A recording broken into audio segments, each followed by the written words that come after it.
GM everyone, and welcome to From A to Z. That's weird to say. Welcome to From A to Z.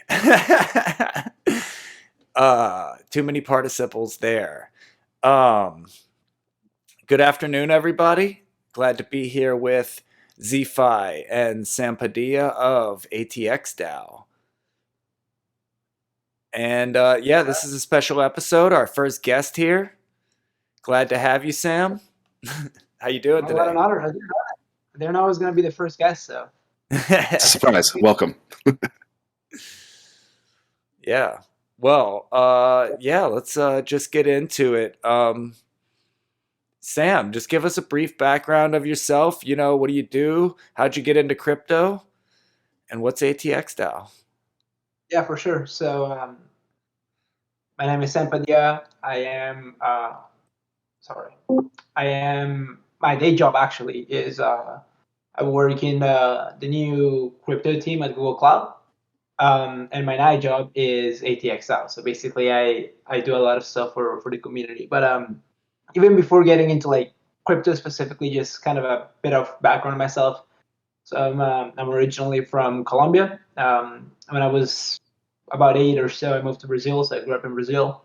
And then after finishing high school, I came to the U.S. To play college tennis. I got a scholarship at a tiny university in Iowa, majored in computer science, like a lot of folks in the ecosystem. And after that, I had my own companies while I was in college. I did a couple things there. But then when I was graduating, I was like, okay, time to like find some sort of immigration stability and not be like on the brink of like my company failing and needing to go back to Colombia because I didn't want to go back. So I was like, okay. And then I ended up getting this job at Google. So I've been out of college for about a year now. I graduated in May 2021. And then joined Google in August of last year. So it's going to be soon, like in a week, I think. It's going to be, literally a week's going to be a year at Google.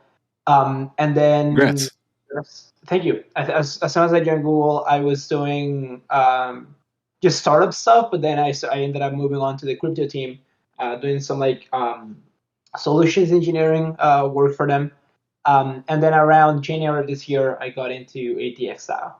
And just like specifically to crypto, my crypto story is I've been following the space, and I was following the space for like a freaking long time. So like since 2016, even before I went to college, I was like looking. I did my deep dive into technology, and I was like, this is really cool. I would love to like play around and get involved, but I was a teenager in Colombia. I had absolutely no money.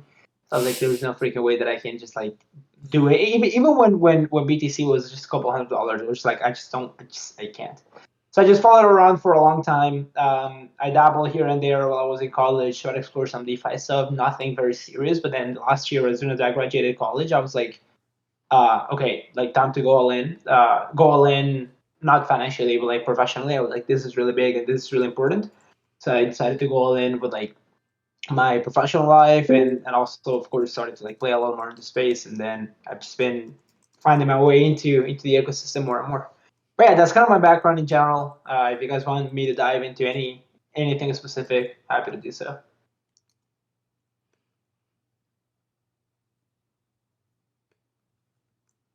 Well, we got a hackathon that we could enter, and we need some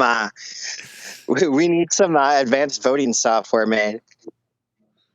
That's the big thing that would change a lot of things in the Gotchiverse, and a lot of people would be really happy and probably put you up on their shoulders and carry you around the square. More about the Gotchiverse. Like, give me kind of a gist of like what you guys are doing and kind of like what is the goal, and just a little bit more context there. Well, as of right now, what's going on is we keep developing our ecosystem and adding all these assets and coins, and we're DAO run, and everything is pretty much focused on Ghost there, which is leverageable and manipulatable, and then we have this other concept where inside the game the land is divided up into districts, and as a starting point, we were only going to use the voting power of the land. But this creates a problem, obviously, if you have 40 districts and the land itself is the voting power, because what shady people could do, if you wanted to, I call this carpetbagging, is you basically, you're about to sell a bunch of land, right? And so you make up a prop, and then or buy a bunch of land, whatever, or trade, just even a trade. And you just basically move around the map, making propositions and locking your voting power in each area.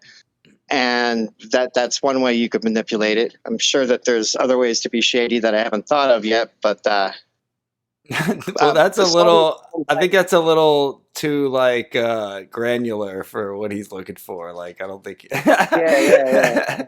Zoom us out, zombie. Yeah, Gotchiverse is crazy.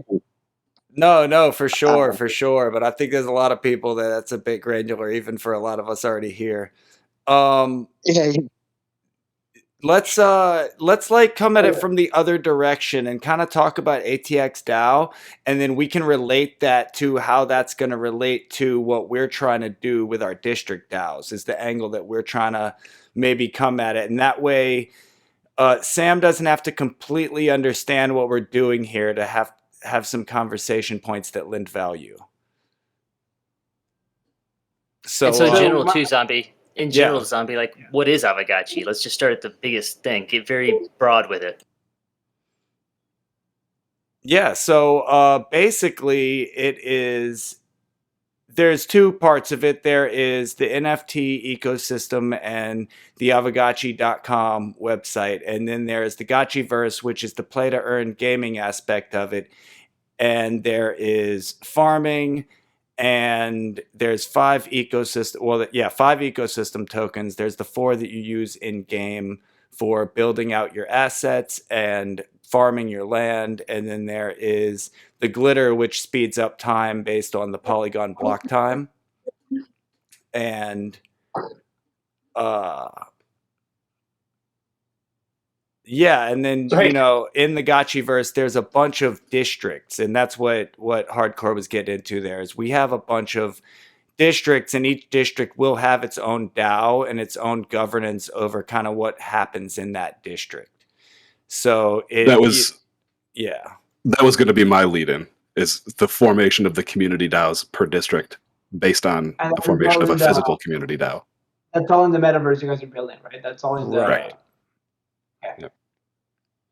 Okay, and then outside, like, the entire community operates as DAO as well, or is it only the ecosystem directly? The metaverse ecosystem that operates as a DAO.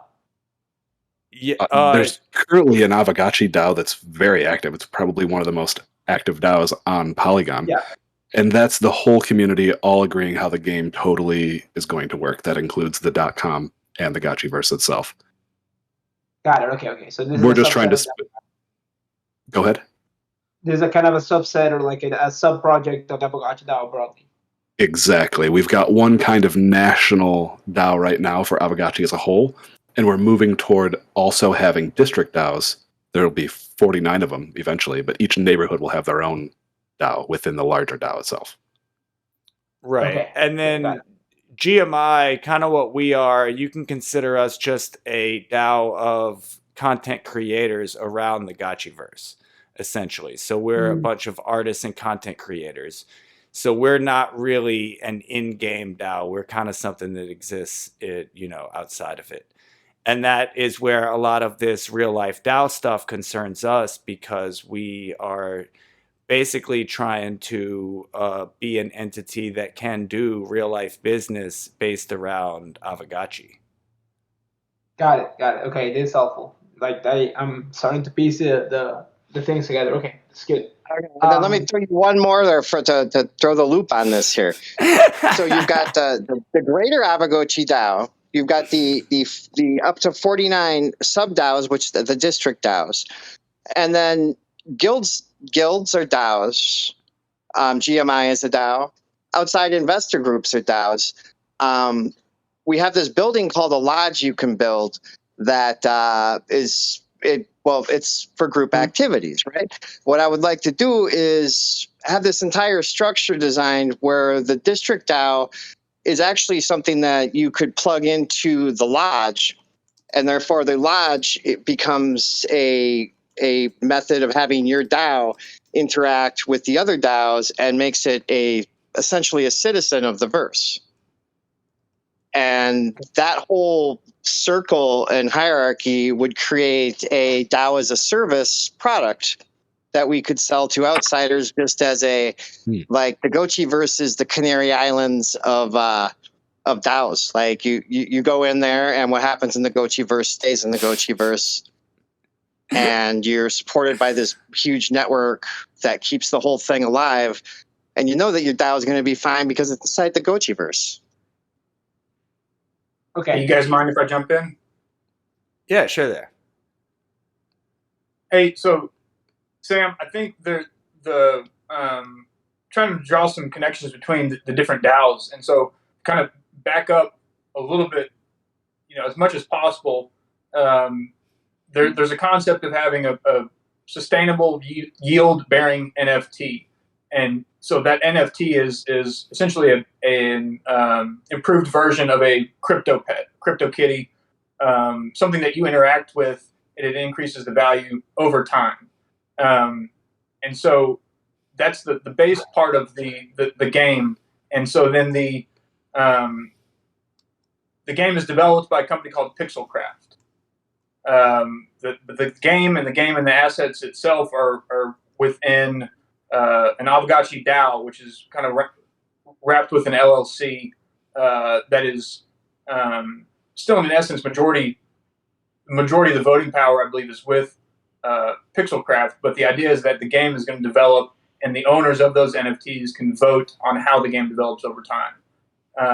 And so long term, the roadmap is going to be a game kind of like SimCity of sorts, where they're going to be software development kits where you can kind of create your own economies within the actual Aavegotchi economy.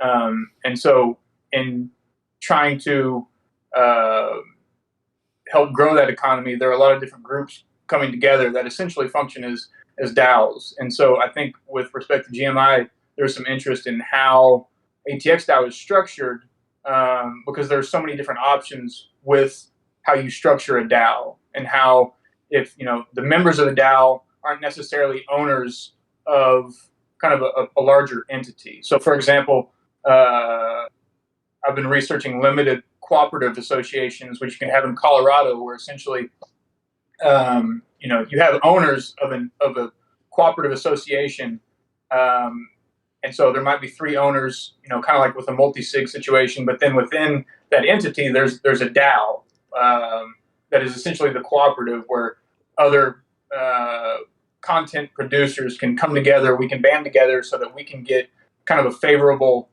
agreement with the larger Aavegotchi DAO, or with some of the funding options. And so it's kind of like GMI is trying to bring together create a cooperative so that we can leverage our skill set to help grow the kind of a second layer of the Aavegotchi ecosystem. But there's a lot that anyways, it's very nebulous, kind of trying to figure out how to set that up. And I had some previous experience just looking at observing ATXDAO, and I did not do my homework before today, and I apologize. I really wanted to kind of have more questions to ask you based off of the statement that you gave, but I'm really interested in how you foresee ATXDAO being structured as an entity, and is it kind of like is it still like a social philanthropic kind of business or entity? You know what I mean? I feel like at the beginning there was some questions that like, hey, we're going to figure that out kind of as we go along. But initially it seemed like a social club kind of deal, and then it kind of was morphing into a philanthropic. But I've been out of touch, and so I'm really curious just to hear kind of where you see things now and where they're going with ATXDAO, and then kind of with DAOs in Texas holistically. So just before I get into ATXDAO stuff, just want to like ask just kind of clarify my knowledge here. So it seems like there's the broader big Aavegotchi DAO, and then underneath it there's a bunch of different smaller communities, like GMI, for example, being one of those. And it seems like everything is revolving around the Gotchiverse, right? Like the game itself. Is there anything else that the Aavegotchi DAO broadly does beyond the game itself? Because like it seems like the game has like a very central aspect to the DAO. Is there anything else going on beyond the game itself, or is there anything else that the broader DAO does? Yeah, there's a bunch of I mean, I guess this isn't the DAO itself. This is more like the ecosystem, but there's a lot of developers in the space that are developing games and dApps and tools. And you're right, all those tools usually center around things with the game or the assets themselves. So it's really about asset management and that thing. So kind of what GMI is trying to do is a little bit outside of that, more in the entertainment, art, and education aspect of it than directly tying into the assets themselves. Okay, perfect. I have a good understanding of the situation here. That's great. Okay.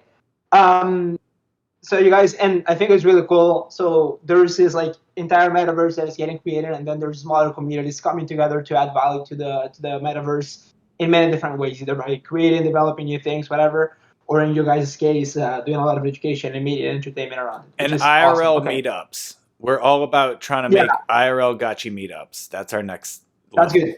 Yeah. That's good. That's cool. So talking about ATXDAO now, and we can find things that kind of like relate with each other and how things overlap. So ATXDAO is of course related to Austin, so it's the Austin City DAO, and I think it's well. So first, a clarification: when we say we are the Austin City DAO, this has no relationship with the City DAO of Wyoming that a lot of people know of. This we use the word City DAO as a category. So a City DAO basically is a DAO that is focused on a city and that is dedicated to making that city better via crypto, right? So to your question of like what is ATXDAO? ATXDAO is like more so than categorizing ATXDAO as either a philanthropic organization or a social club, whatever. We're just a city DAO, and the whole point of a city DAO is to make the city better via crypto.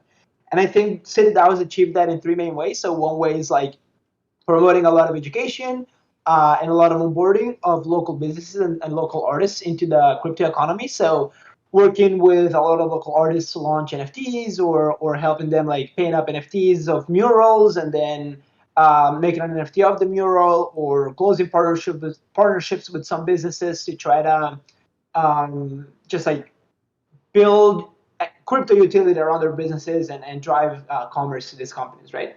That's one thing, right? Like creating more crypto commerce via projects with the local community. The second aspect of it is doing a lot of connections, right? Connecting the local crypto professionals in the city, and Austin is a privileged city to be able to do that because there's a lot of tech in town. So we're kind of a hub of like center of excellence of crypto proficiency in Austin and in Texas. So we just get a bunch of professionals together. We do a lot of meetups and so on. And then the last aspect is kind of what you guys have seen too, is like the policy side, right? So you have a bunch of people who really understand crypto really well. You connect them with a couple of people that understand policy really well, and then some really cool things start happening. It's like, hey, maybe we should advise the city government to do this or not do this, or maybe we should advise the Texas government to do this or not do that, and whatever. So the cool thing about and I see it as a different model than what you guys are doing. It's similar though, but like we're not trying to do anything on the metaverse. That's like we're just doing IRL stuff. But it's interesting what you guys were saying about the districts, in which every district has its own voting power and they become citizens of kind of a broader, bigger thing. We're trying to, and you guys are building the broader, bigger thing, being the game or the metaverse first, and then try to build those districts afterwards. What we're trying to do is a little bit of the inverse. Is we are not just ATXDAO as like the Austin City DAO, but we're also trying to spread the movement of city DAOs to other cities, right? So working with different cities like, say, Vancouver or LA or Tokyo or a bunch of other cities in the world, and trying to help them start their own version of city DAOs, tailored and specifically focused for their own community, in which we have nothing to do with those communities, right? Because we don't live in Vancouver or Tokyo or LA, but we're mainly focusing on like helping them bootstrap and whatnot, and then they just do whatever they see fit for their community, and that justice their community.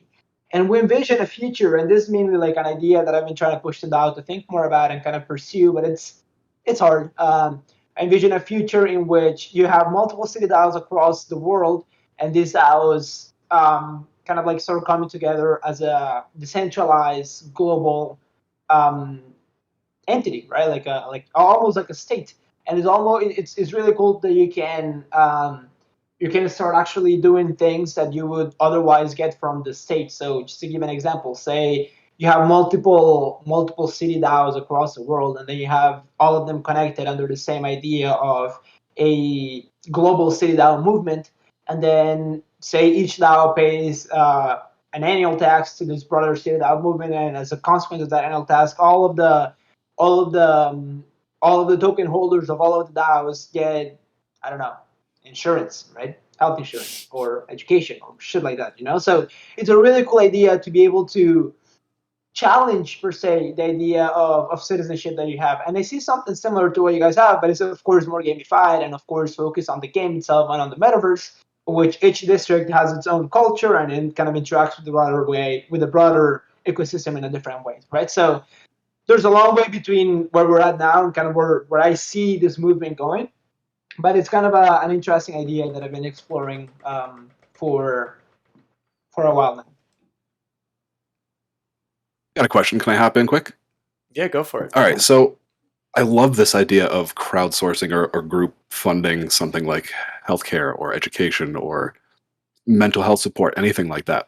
My question, though, is how are the funds that would pay for those types of programs generated? Are you guys a philanthropic organization? Are you for profit? Where does that income come from, and do you intend to keep it, or is it all redistributed?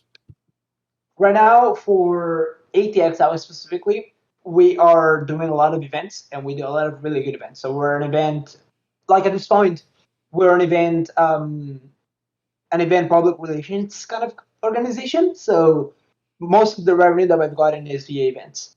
And then the revenue of these events it's in the treasury until we pass proposals to use it for more events for the community itself, or we do some sort of distribution of profits and whatnot, or we pay some of our employees of the DAO itself. So that is for ATXDAO, right? But like there's initiatives within ATXDAO to start an investment fund, right? So use some of the money on the treasury to start investing, and then having some people coordinate where to allocate those assets. There's also proposals internally, or people who are trying to start actual products, right, in which you can work with local businesses for a given product, and then that product basically earns revenue for the DAO. So it's just kind of a matter of and that's kind of the beauty of the entire movement that we're trying to start. And it's super early on. It's almost like just an idea stage at this point, but like the beauty of the movement is you don't need to do what we do, right? Like if you're trying to start a city DAO in Alabama, I don't know, in I don't know, anywhere, right? You can basically do it and do whatever is applicable and useful for that community. So it doesn't matter what sort of revenue you have, right? But if you want to be part of this broader network, per se, one day, if it actually comes to exist, then you opt in. And then the members, I guess, have the say of like, yeah, I want to opt in into this broader decentralized estate of city DAOs. Because it has all these benefits, such as when I travel to the cities, I get all these access to all these benefits, or I get access to all this cool shit, right? Yeah, I like that. Yeah, but and it's also cool, like from the benefits perspective or cloud perspective. Like, say one day I go to New York and there's a city DAO in New York, and we're sister DAOs because we follow the same sort of a decentralized constitution, or we follow the same sort of principles or whatever. Like people who are members of the New York City DAO, they like whenever they come to Austin, they have access to all the utility that we built around Austin for NFT holders. So let's say there's a coffee shop that gives you 10% discount if you have a token. The people from New York would also get access to that token because we're sister DAOs, right? So that's kind of the idea of like building this network of city DAOs across the world. Nice. I like that. It's like a health club membership or like when you go to the airport and they have like, you know, American Airlines, you get to go in their little cozy their area. lounge deal, yeah. I'd heard somebody, I forget who it was, they were talking about like if you had like a gym, you could put a gym in like Miami and a gym in LA and New York, and it would be like, you know, the crypto culture gym. So if you buy an NFT, you could go to wherever city you're in, you could go to that gym or something like that. Yeah, and like this can be just like a social thing, right? And it could just very well be just a social thing in which like, oh, there's a club that token holders get access to, like, oh, it's fun and it builds clout or whatever. Or you can actually get like really serious about it and start actually saying, hey, I think like this organization could offer services, services that would otherwise be served by your city government or your state government, your national government, and they could do it better. Right? So I guess in the case of the U.S., for example, the fact that like the healthcare system in the U.S. is like bad, like public healthcare system in the U.S. is pretty ass. You could say, oh, maybe we could, as part of your annual membership fees / tax to this community, one of the things that you can get and that you can opt in or opt out to get is all these benefits, right? I think the beauty, more so than what can be, is what really entices me about this idea, beyond just like having just whatever we're doing with the CityDAO movement be kind of the end goal of it, and more so than what the CityDAO can offer. I think what is really cool is the opportunity to opt out and opt in at will. So and the ability to do so without having to completely change your entire life. So like technically you could opt out of your citizenship and then opt in into a different citizenship, but like that's really fucking hard. Like I've been trying to not necessarily opt out from my Colombian citizenship, but I've been trying to opt in into the U.S. citizenship for a few years, and it's tough, right? Like it's a very long, tedious process, and it takes a lot of commitment on your side of like, shit, I gotta move, I gotta start a new life, I gotta learn a new language and go through the entire immigration process and whatever. I see a future, and whether this is ATXDAO or other DAOs that are trying to think or do something similar, in which changing that sort of like global affiliation is as simple as selling or buying a new sort of token. And you say, okay, with this token, I get access to all these things, and these are the conditions, and these are the things that I need to. These are my duties as a token holder, and these are my rights as a token holder. But having that ability to opt out is I think is good and is important. Yeah, I like that. That's absolutely true. I was trying to explain that to someone the other day, that just like crypto in general is you can you buy into your values, and if that community changes values, you can just sell out and leave and go to where your values are being met. And you are kind of right that like we're probably going to get healthcare through DAOs before government. So, So like, she's like, you're supposed to have something like this with the way that the U.S. per se is set up, right? In which each state has its own sort of independence or ability to operate independently within a certain jurisdiction or within a certain limits that the federal government imposes. I think the perfect example of this is abortion law, right? In which abortion was legal with some caveats on the federal level until Roe v. Wade was overturned. They said, okay, it's back to the states. Each state has the ability to decide whether this is legal or not. And without getting into like the nuances of it or on whether you agree or not, I think like a lot of people who live in states who don't allow abortion or are going to prohibit abortion now that they can do so, who believe that abortion should be legal, it's a huge deal for them, especially for women. And then they're like, oh shit, like, do I really want to completely give up on my life and completely start a new life in a new state that actually allows for abortion or not? And like, I think that's a really good example of something you can't that is opt a out. big deal. Yeah, you can, but the cost of opting out is huge. And I think this is a really good example of situations or things specifically that align or do not align with your morals, in which they are such a big deal to the point that it is a genuine question that a lot of people ask themselves. It's like, oh shit, am I going to move away from Texas now that Texas is going to ban abortions? Because I do believe in abortions as a woman per se. But like that's a really high price that you pay for the ability to get to live in a place that aligns with your values.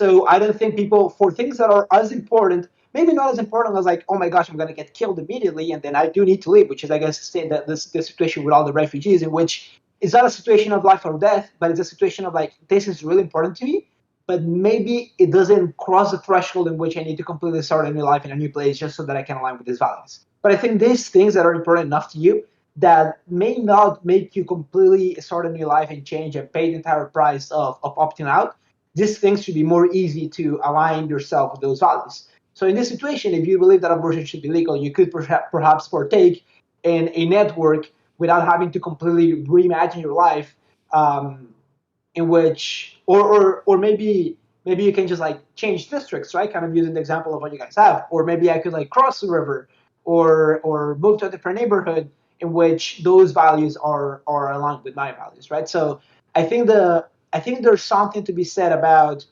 smaller groups and smaller units of values and social laws and ideas, and alignments and duties as well, right? Because it's not just like things that you want to do, but like actual duties that you need to fulfill as a member of that community. But I think there's a lot to be said about, one, the ability to easily opt out and opt in onto communities based on what you want to financially align yourself with, financially and morally and so on. But also there's a lot of value to be said on having the opportunity to do so on a smaller scale, in which switching doesn't mean, holy shit, I completely have to switch my entire life.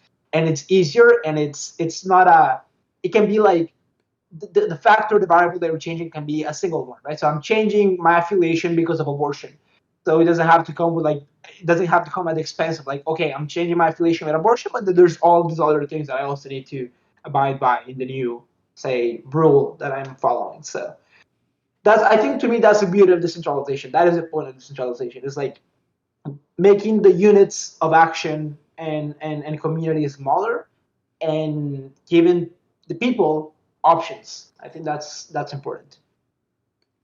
Absolutely. Yeah, I think that's a great point.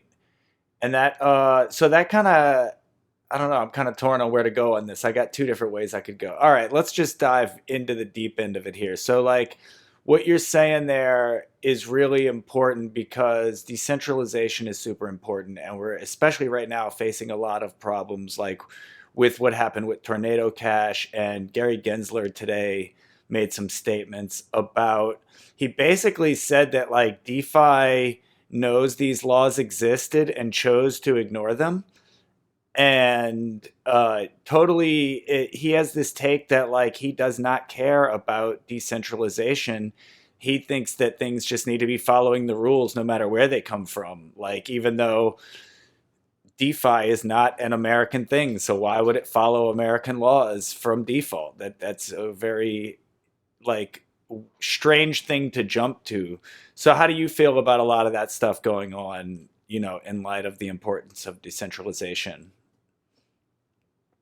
Yeah, I think it's concerning to see kind of like the recent crackdown, the regulatory crackdown that has been happening in the space, both from like a shutting down protocols like Tornado Cash that are kind of foundational to the space and the ideas of anonymity, and that represent the ethos of the space really well, and also from a regulatory standpoint in which the SEC could turn tomorrow and say, yeah, all these fucking tokens are securities and you guys are all fucked. So I think there's two thoughts here. So one is like, the US can completely destroy crypto in the US. Crypto will continue to exist other way in other places. So that's one thing. So I don't think the US and the talent that exists here is like a cornerstone to the entire ecosystem, and it's an important thing. Is an important, say, node in the network. But the jurisdiction of the US is limited. And I think crypto can go on to survive without it. But the second thing is like, I think it's in the US kind of best interest to align themselves with a lot of the libertarian values that are embedded into the crypto ecosystem. Just because of the broader geopolitical scenario and kind of how things are playing out in kind of like this shift of macro political power and what a lot of people say, the decline of the U.S. and the rise of like Eastern countries and whatnot. So it's an interesting. It's a long discussion, but I think the TLDR comes down to, I think crypto survives without the US, but I think the US, if it wants to sort of perpetuate its values moving forward and its ideals that got it to be this great country that it is it's in its best interest to align itself with a lot of these yeah values in the ecosystem. I would agree I with gotta that. completely agree with you there. Yeah. I think Sam, everything that was just said in the last 15 minutes is 2 words or 3. Freedom of association. And freedom in America is the angle you have to push if you want to get change. And freedom of association, that correct me if I'm wrong, that's right up there next to liberty.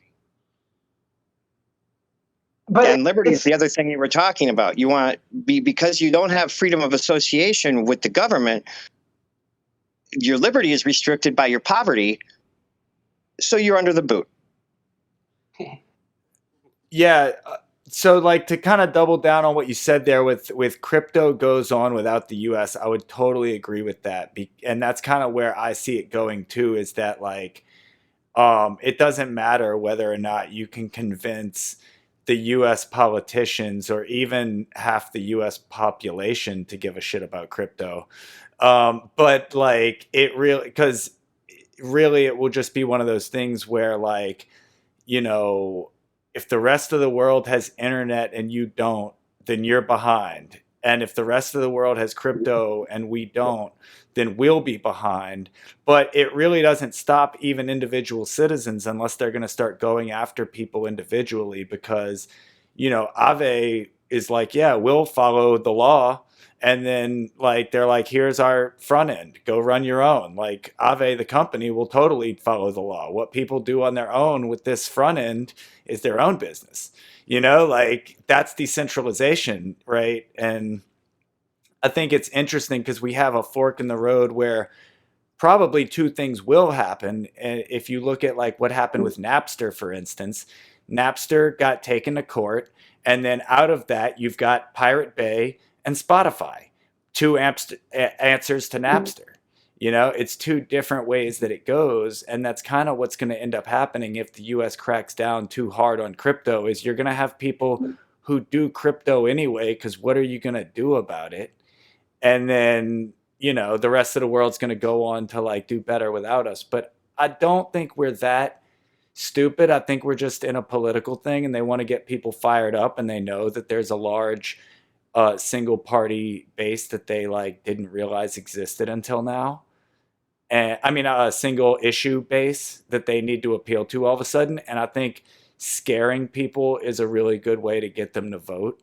And they've kind of swarmed the entire hornet's nest of each issue they possibly could. And I think it's also interesting they went after Sam Bankman-Fried as well, who is, a lot of people don't realize this, but he was one of the, I think he might have been the largest supporter of Joe Biden in the last presidential election. So to go after him directly is to make a political enemy with a lot of money. So I think that this is all just more political theater and they're just tying crypto into it. And really, the U.S. doesn't want to lose this battle. They just want to make some money. There it is. Hey, Sam, why not just set up a nonprofit organization like within Texas for ATXDAO? Like, help me understand. You could do the same things you're doing with ATXDAO, but I'm glad you asked that because that was the next fork in the road I wanted to get down. Yeah. Yeah, I mean, there's like kind of 2 questions in my mind is if one of these ATXDAO events, somebody gets injured, they sue ATXDAO, what happens? Right? And then the second part is curious. Oh, go ahead. So ATXDAO right now, and just kind of want to preface what I'm going to say by saying that none of this is legal advice, but we have an LLC, right? So ATXDAO for legal purposes an LLC, and all of the events that we're throwing are happening under the LLC. So there's the liability protection there. Gotcha.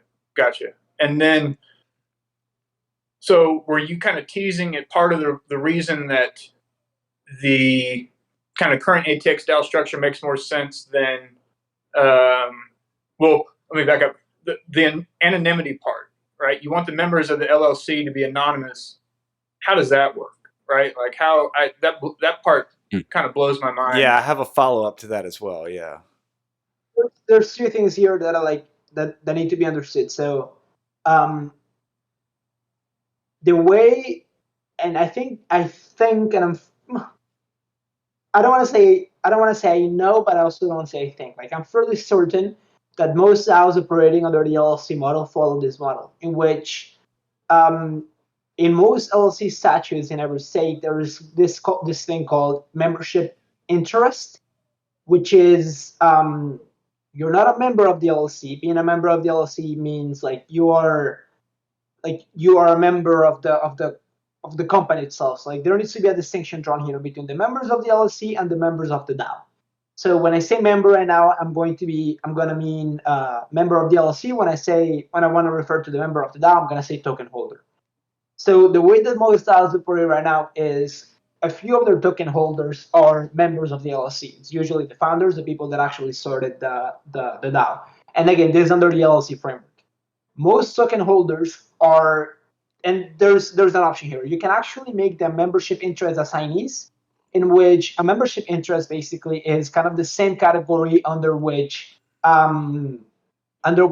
shares fall, right? So making a rough approximation, it's almost as if all the token holders are shareholders, or well, I'm gonna get to the order in a second, but all the token holders are shareholders, and then some of those shareholders are also members of the LLC.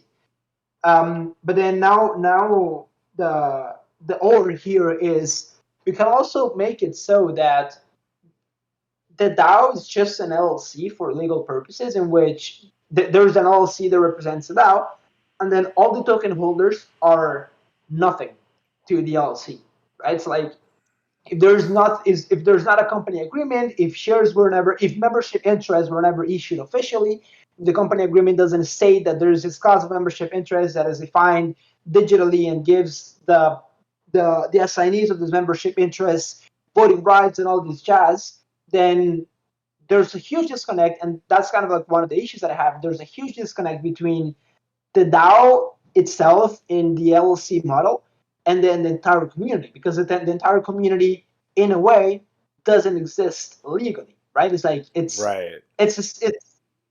similar to, say, imagine a Soho house, right? In which just a single Soho house where you can be a member of the Soho house, or any club for that matter. Like, you as a member of that club, like you don't you exist socially, in which the club supposedly honors your membership to it and gives you access to a few things, but you don't exist legally, meaning that you could not vote unless and this kind of the situation in which a club could very much say, hey, all of you guys that have this chapstick or whatever token you want to use to represent can vote on the decisions that we're going to do. But that is not honored. That is honor on the base of honor. That is followed on the base of honor. That is not enforced by law. But there could very much be a situation in which the LLC itself chooses to do something else, and then all the token holders say, "Oh shit, this is not what we're voting on," which is, of course, the social consequence of it, of the community getting upset, and the social consequence of it will happen. But there's no legal ground for those people who hold the token, unless this token is explicitly stated in the company agreement that it is a membership interest class that gives the owners of that token certain accesses and certain rights and whatever. Unless that is not publicly stated, this community legally doesn't really have any say over the LLC. And that is kind of the disconnect that exists right now between LLCs and the DAO itself, the social construct of the DAO. Right. So the community has no recourse. Yeah. Yeah. Other than the social idea and the enforceability and whatnot, but legally itself, there's no sort of grounding there. And that is what we're testifying on that disconnect. Now, specifically on the anonymity piece, a club doesn't have the need to report its club members, right? Like there's no sort of like legal requirements in which a club says, oh, like the country club says, these are all our members and these are publicly stated here, right? There's no sort of like that legal requirement. And even in the cases of DAOs that actually have their tokens be membership interests, even for those DAOs themselves, there is no need for you to keep track of all the membership interest assignees, meaning a company doesn't need to keep track or make publicly aware, at least in Texas, I don't know if this is in every other state, but at least in Texas, a company, an LLC doesn't need to track all of its shareholders. And it doesn't have to keep a list of all of its shareholders, and it doesn't have to report a list of all of its shareholders. What they do need to do is they need to report a list of all the LLC members. And that goes back to what I was saying initially, right, in which there's the token holders, and then there's like the actual members. And these members, they were either listed on the company, on the certificate of formation of the company. This is for Texas, right? This is like based on all the fucking insane reading that I did over the last few weeks on the Texas statute to be able to prepare for the statement. And Texas is probably lenient compared to a lot of places, so. The laws are just copy paste, honestly, but I don't know. I can't speak with certainty to Texas, but I don't know about other states, right? So I'm making that caveat. But I do think that a lot of the LLC statutes in different states are very similar. But anyhow, all of this is to say that the LLC needs to report its members, and that's what I was testifying against. And usually the members, well, not necessarily against, but that's what I was trying to make the work group aware. What we were, should I say, not just me, that anonymity is important for the members of the LLC for these reasons, right? And the reasons that I stated there. But then this anonymity already exists for the token holders or most token holders, regardless of whether they are true membership interest assignees or whether they are just like members of the club, right? Like they don't need to be reported anywhere. But like the anonymity doesn't exist for those token holders that are also members of the LLC, and that was what we were saying. Like, hey, this is how this anonymity could be preserved. This is why it is important, and this is how you could still be compliant and mitigate a lot of the concerns that you usually have around this, while keeping people anonymous. I think some of that verbiage is a little confusing because typically the shareholders and members are kind of the same thing. But I see what you're saying that basically any business in Texas has to file a public information report listing its members or managers. But in this situation, the DAO members are completely distinct from the LLC members, so they're not really shareholders; they're just like club members, right? Shareholders don't need to be members of the LLC. Like like an investor into an LLC, if I invest in an LLC and I get shares, I'm not necessarily a member of the LLC unless my situation with the LLC says I am a member. You are a shareholder, you are a membership interest assignee. And like that's a really important distinction here. If you have membership interest assignees, if you have membership interest in an LLC, you may or may not be a member of the LLC itself. They're not the same thing.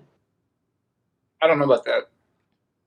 I can pull it up right here and show you. Like I can even point out the statute in which this is stated. Because are you talking about like the difference between a manager and a member? It doesn't have anything to do with managers. It's just membership interest assignee and the difference between a member of the LLC and a membership interest assignee. It's a membership interest assignee and a member of the LLC. A membership interest assignee, you can read that as a shareholder, basically. So, meaning that like you can be a shareholder, you can own shares. I'm not a member of Google LLC, and I own shares to Google, right? Like that's I think that's a perfect example. Like I have I'm not a member of the LLC itself. I just own. Okay, all right, I got you. I think that's just a difference in like Google is a corporation, right? Or as opposed to, I don't know if the ATXDAO LLC is. I know, but it's taxed as a corporation, is it not? I mean, most are also corporations for tax purposes. But I feel like there's an easy example to see with public companies because like it's very clear that like when you own shares of a public company, you're not immediately a member of the LLC that the company itself is incorporated under. The same case applies for like a non-public company, in which the fact that you're a shareholder, that you own membership interest on that LLC doesn't automatically make you a member of the LLC. And I think at this point also one important distinction for Gary Gensler is don't call a DAO member a shareholder. These are not securities and these are not shares. None of this is financial advice. And until we get legal clarity, that's important distinction. Because if you have a DAO operating under the LLC model, and that DAO issues membership interest, and represents all of its tokens on the membership interests, you could very much make that argument that, like, oh shit, these are membership interests, these are actually shares, right? So like that's kind of where the DAO chooses whether to operate under the membership interest model, or if they just choose to operate under the like social club model, in which you just have a bunch of social members into a club. But like when you actually have the membership, but like there's no concept, or there's no idea of a utility token in the lingo of at least the Texas LLC statute. Right, exactly. Right. It's not recognized. But I think that's part of the reason the governance token is used so often, because as soon as you say one of these things accrues value in any way, it becomes a share and therefore a security. And I think that is an important distinction, because there really is, outside of speculation, there is no promise of profits when you buy any coin. You're just speculating that someone else will buy it later at a higher price. But with the exception of any coin that has built-in fees or whatever, but for the most part, you would have to begin LPing before that. So it's not the coin itself that it's a security. It's the function of what you're doing between two coins that then becomes profit rendering. So I think that is important, because I think once you say, by holding this token, you will accrue fees, you're entering a really murky legal area. So that entire area, like tokens are a really murky legal area, like period, right? And I think definitely. That's something that more clarity needs to come there. And that's kind of the discussion that we're trying to have. I just showed in the chat the LLC statute, the Texas Business Code, Section 101, Title 1 for LLCs, Section 101, and subsection 108, in which it talks about the nature of membership interest and it draws a distinction between what a membership interest is and what a member of the LLC are, like how those things are kind of dissociated there. Or this is good, thank you. And I did so much research. Sorry, Sam. Like, I wanna re-emphasize the fact none of this legal advice. So like I'm not a lawyer by any means. I just read that specific statute like a lot, man. Like a lot. We are all just random people on the internet. Do not listen to us. Yeah. Sam, I was thinking of like federal taxes and how an LLC can be taxed as a partnership or a disregarded entity or a corporation. And so just in my mind, when I hear member, I think of LLC taxed as a partnership. When I hear owner, I think of LLC taxed as corporation. So that's where I got my wires crossed. So sorry. Okay. No, dude, it's such confusing language, man. It's such confusing language. It's crazy. And that's and I think that's the main thing. Like, so the gist of the statement, and I don't know if you guys saw the thread that we posted on ATXDAO of like, what were we saying during the statement? Like, the gist of the statement was like, we need to focus on providing legal clarity. I don't think we need to reinvent the wheel. I don't think we need to create an entire, and there's more of a personal opinion here, I don't think we need to create an entire new legal entity to represent DAOs. I think just like clarifying and perhaps even making language changes to the LLC statute, at least in Texas. I don't know, I didn't study the LLC statute for other states. Like making a few changes of like, hey, if you insert this, if you take this away, or if you add this thing, or if you whatever, you provide whatever clarity needs to happen, that could be enough to provide clarity for DAOs to operate kind of more freely and be protected still of liability, and even be protected of like the attacks of say the SEC saying all of these are actually fucking securities and you guys are all fucked, right? So it's tough, man. It's a tough kind of a murky scenario there, but yeah. Well, I did read that thread. I appreciate y'all putting in the work to do what you're doing there in Austin. And, I think it's important for everybody to be putting in the work. And I really appreciate you being with us here today. We are at our hour. Do we have anything else we want to do on closing statements? Anybody, any final questions, any final I don't even think we got through half of the things we wanted to talk about, man. We'll have to do this again sometime. I just want to say thanks, Sam. This is super awesome. You showing up and letting us pick your brain, and just really awesome. Love to see what you're doing. So thank you. For sure. Yes. Thank you for having me. Really cool what you guys are working on too, and let me know how I can be helpful. And I'm always down to chat. If you guys, I'm just gonna plug my Twitter here, if that's okay. Yeah. You guys can find me on Twitter at the Sam Padilla. So the like THE Sam Padilla PADILLA. Just like hit me up there if you want to chat, whatever. I'm happy to always answer people and interact. So yeah. I'll put it in the show notes as well. And I'm in New Orleans, so I might be out there to hang out with Austin Dallas sometime soon. Yeah, just let us know. And when you're in town, we'll do something together for sure. Cool. Appreciate Zombie, your I'm time. here, man. Yeah, Zombie, man. I'm here. Give me a holler. Thank you guys. Hell yeah. Let's do some Gotchi Texas meetups. That'll be cool. All right. Thank you. Thanks for coming, Sam. Thanks, Sam. Another exciting episode of From A to Z. Thanks everybody for being here. And anything to close out, Z-Fi?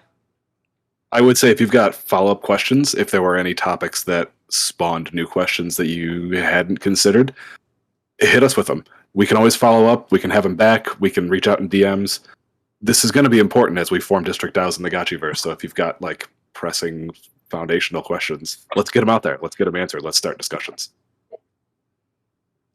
Absolutely. Who else can we data mine?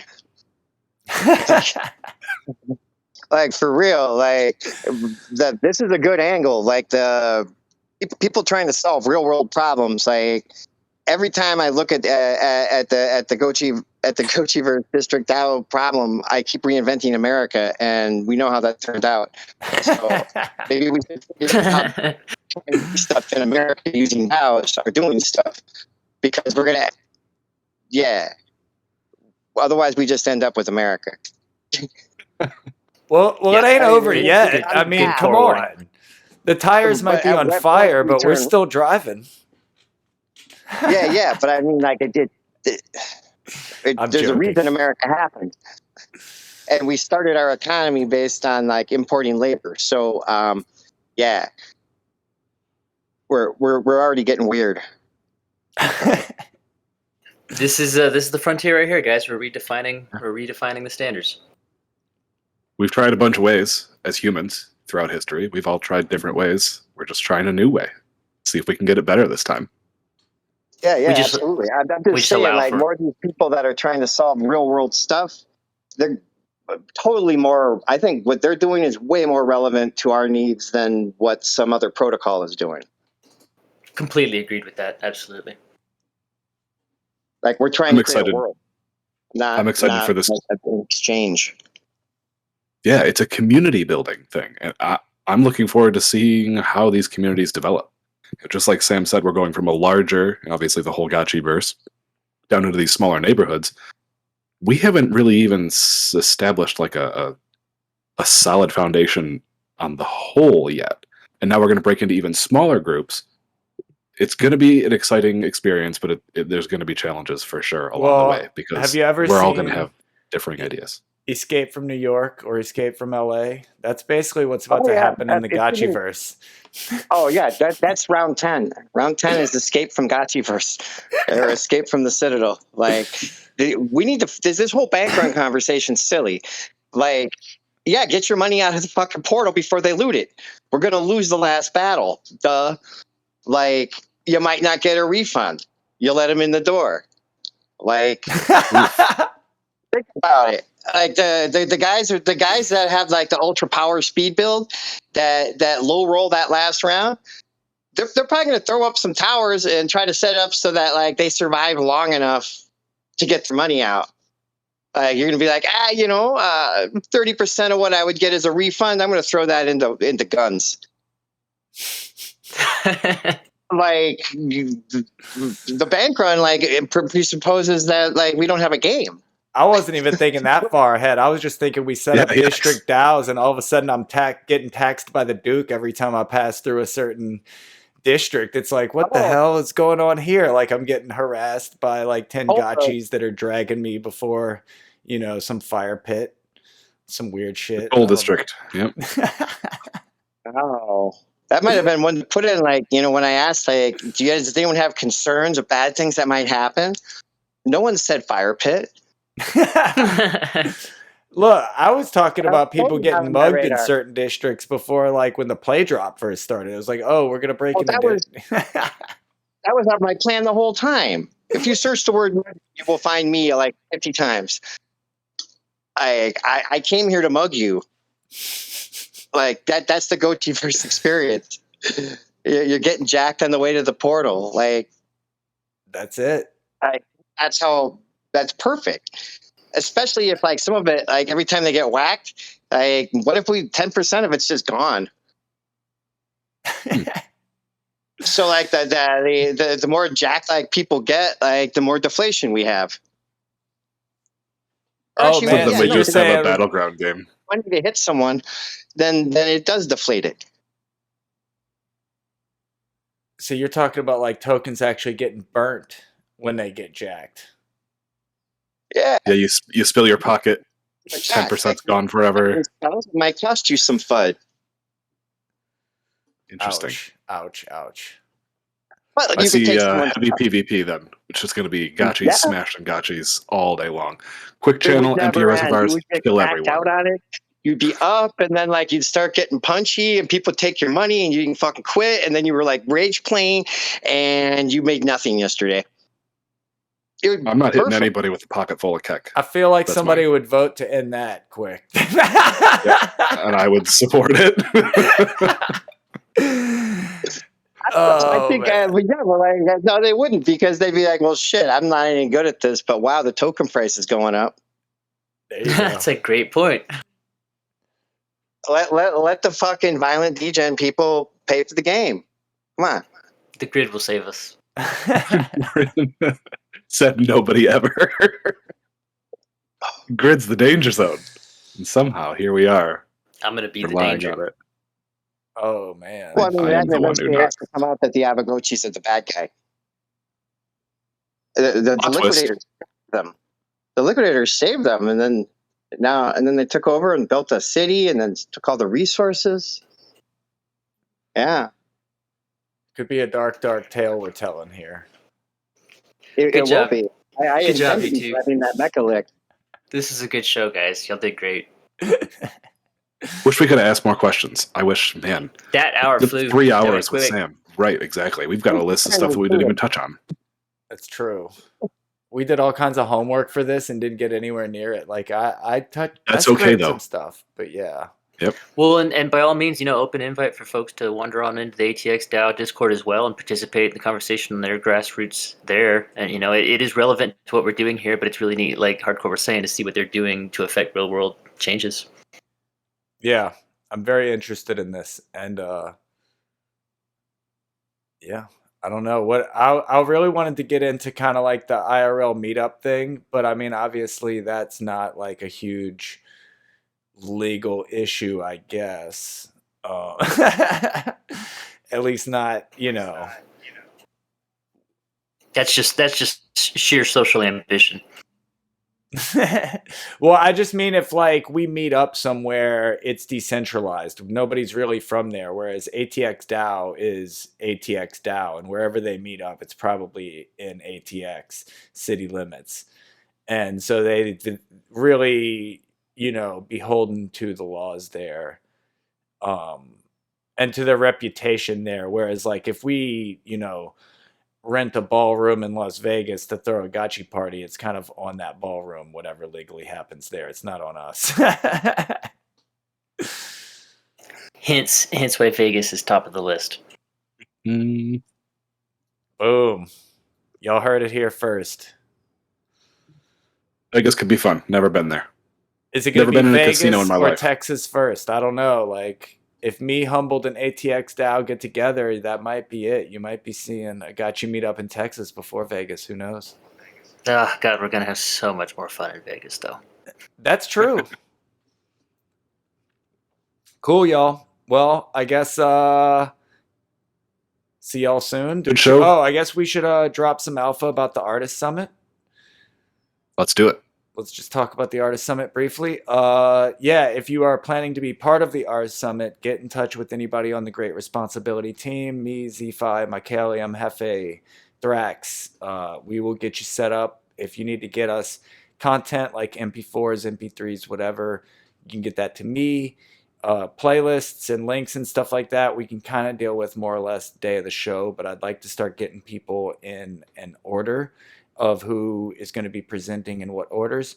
We're going to run this as a simultaneous event where you're going to be live in the Discord server like we were last time, but we encourage people to be following along with a stream, which we will continuously drop throughout the event just so people don't lose track. But the stream is going to have like music and other things that won't be as easy to put into the Discord server. So it's going to anything visual. Yeah. You've got to be watching the stream. And it's kind of the same way we did the Guild Summit, except I didn't really point anybody to the stream. And if you went back and watched the Guild Summit, it's actually a really entertaining watch as opposed to just hanging out in the Discord server all day. So let's do both. We're going to have We're going to have some NFT auctions going on. We are going to have... what else are we going to have? We're going to have a lot of presentations going on for sure. Are we going to have raffles? We're going to be raffling. Always have raffles. Going to be raffling. We're going to be dropping some lens posts. I encourage everybody to be using lens. There's going to be some alpha around lens coming Saturday. Can't tell you too much. But if you haven't set your account up yet, you're probably already whitelisted for one. Get it set up.